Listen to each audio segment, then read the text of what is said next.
Hai semua, perkenalkan nama saya Muhammad Zidan. Saya berasal dari Universitas PGRI Semarang, Fakultas Teknik dan Informatika atau FTI, jurusan Informatika dan semester 4. Langsung aja kita pertanyaan yang pertama, yaitu fitur apa yang paling saya sukai dari Google. Fitur yang paling saya sukai adalah Gemini AI. Kenapa Gemini AI? Karena semenjak saya berkuliah, saya itu menyadari bahwa AI ini sangat berguna sekali untuk membantu kita dalam mengerjakan apapun. Misal saya sedang mengoding lalu ternyata ada error. Nah, itu saya tidak mengetahui error di mana. Sudah saya cari-cari tetapi solusinya tidak ketemu. Saya bisa menggunakan AI untuk membantu merevisi kode yang saya buat. Lalu bisa juga jika saat saya sedang mengerjakan tugas atau soal dan saya sudah cukup mentok untuk menyadari, untuk memahami bagaimana sih kok ini caranya kok bisa seperti ini gitu. Mungkin penjelasan yang kita dapat kurang jelas dan kita bisa menggunakan AI untuk menjelaskan kepada kita menggunakan bahasa yang lebih mudah dipahami. Nah, itu sangat membantu sekali dalam pembelajaran. Dan cara terbaik untuk menyalurkan ini yaitu adalah dengan menjadi brand ambassador Google. Karena dengan saya menjadi brand ambassador Google ini, Gemini, saya bisa lebih terkonteks dalam menyampaikan, dalam menyalurkan, mengenalkan ini kepada orang-orang.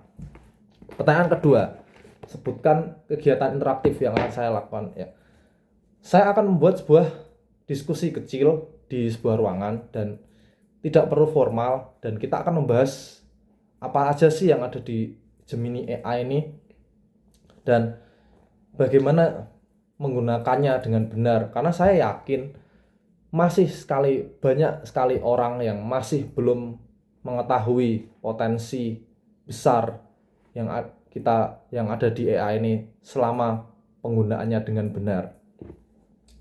Lalu untuk pertanyaan ketiga, pengalaman memecahkan masalah dengan out of the box. Seingat saya dulu saya pernah main game dan itu gamenya bernama Dishonored 2, dan di mana game tersebut memberikan kita kebebasan bagaimana cara bermain kita. Nah, jadi di suatu stage saya ingin melewati sebuah pintu, tapi pintu tersebut seperti tertutup dan kita harus memecahkan teka-teki yang ada di dalamnya.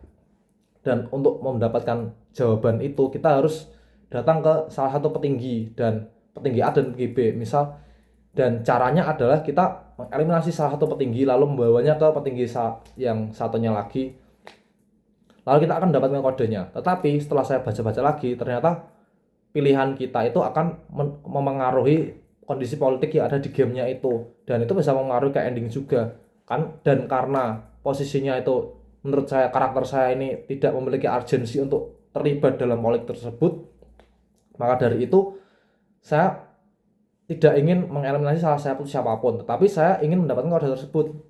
Dan sebenarnya game memberikan opsi ketiga, tetapi dengan tanpa mengeliminasi siapapun kita bisa mendapatkan kode tersebut. Tapi tetap saya tidak tahu bagaimana cara mendapatkan kode tersebut, dan akhirnya saya malah justru mendapatkan opsi keempat, yaitu dengan cara saya tetap melakukan seperti biasa, mengeliminasi salah satu lalu memberikan satunya lagi, dan kan saya mendapatkan. Nah, begitu saya mendapatkan kode tersebut, saya akan mengulangi stage tersebut, dan saya langsung menggunakan kode tersebut, dan ternyata work.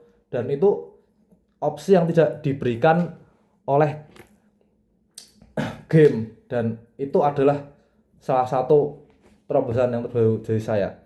Lalu pertanyaan keempat, pencapaian 3 bulan pertama yang buat bangga, yaitu adalah saya sampai di langkah ini adalah langkah yang paling besar untuk saya, dan saya sangat bangga sekali, dan saya tidak ingin berada di sini saja. Saya ingin berkembang menjadi orang lebih baik.